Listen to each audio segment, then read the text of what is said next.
Biden's COVID relief package is running into roadblocks, even after the Senate announced that it had reached a deal. So Caitlin Huey-Burns is on Capitol Hill to tell us what is holding up this funding bill. Caitlin, good morning. So this was supposed to be, all this money for domestic relief, testing and research and all this sort of stuff. But it failed a procedural vote yesterday. What happened? Hey, good morning. Well, yesterday when I spoke to you, it looked like this was going to eventually pass because you had bipartisan support for it. Mitt Romney had been leading the negotiations on this. What happened, though, is Republicans are taking issue with the ability to add amendments to the bill, and they're specifically looking at Title 42. You just heard a reference to that in Manny's package. This is a public health policy instituted by the Trump administration that the Biden administration extended that basically halted immigration at the border because of COVID-19. The Biden administration is lifting that at the end of May, and you've had Republicans wanting to keep it in place. So they want to have an amendment to this bill, and the reason for it is Republican lawmakers were telling us yesterday here on Capitol Hill that on one hand, they believe the Biden administration is trying to ask for more funding to fight COVID-19, arguing that it's still needing these resources, but at the same time, ending this policy, this public health policy. So they're saying that that doesn't really match up. It doesn't match up if you're saying we need more funding for COVID, but also COVID is not a necessary reason to end or to keep with Title 42. So that's kind of the political dynamics here at play. So I always abhor sort of making things into a horse race, Caitlin, but does this complicate things for the president and the Democrats as we approach the midterms?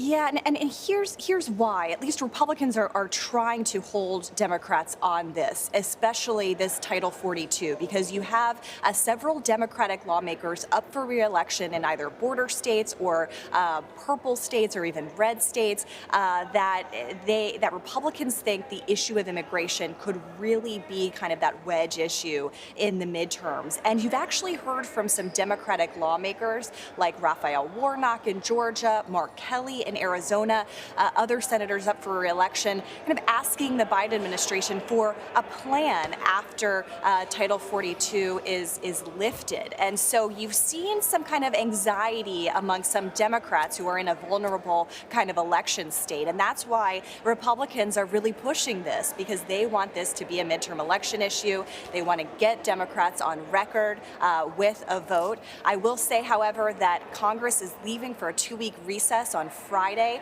and the Senate has to pass or has to confirm Judge Ketanji Brown Jackson by then.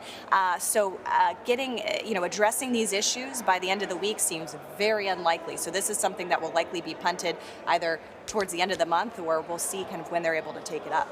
But Democrats looking at the midterm elections are sort of facing other headwinds, too. Inflation, gas prices, the president's own approval rating.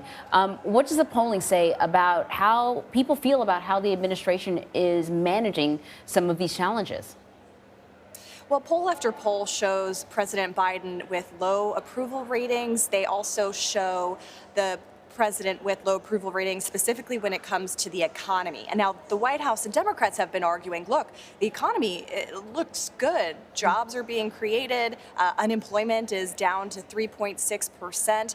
But this issue of inflation, this issue of gas prices, again, the president doesn't necessarily control gas prices, as we know, but that tends to be how voters measure their own economic circumstances.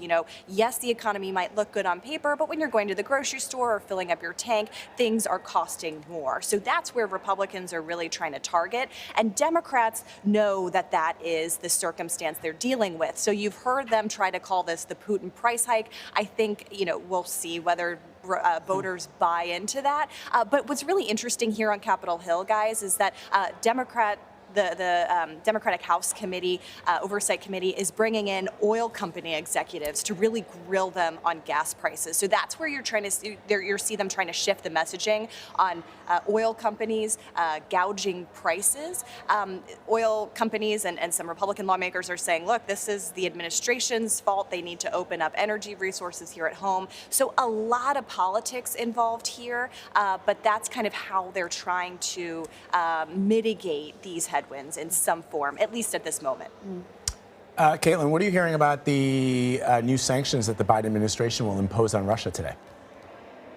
Well, it's still pretty early. The sanctions have not been announced, so we're going to be asking lawmakers up here what they think of them. But I can say that, generally speaking, there has been bipartisan support for tougher sanctions against Russia, more sanctions, feeling the need to do more. We also see that reflected in public polling, especially in our poll. We see voters saying that they want the administration to push forward more sanctions. So there is support. However, you're starting to see kind of this evolve into partisan breakdown. So you're seeing Republicans say, yes, these sanctions are good, but we need to address some of the ways in which this is going to be hurting Americans here at home. I kind of explained the gas prices issue. But so we'll see kind of how this evolves, but certainly bipartisan support for doing more, not so much when it comes to what we can be doing here at home to kind of mitigate some of the residual effects. All right, Caitlin Huey-Burns for us. As always, Caitlin, thank you. Thank you.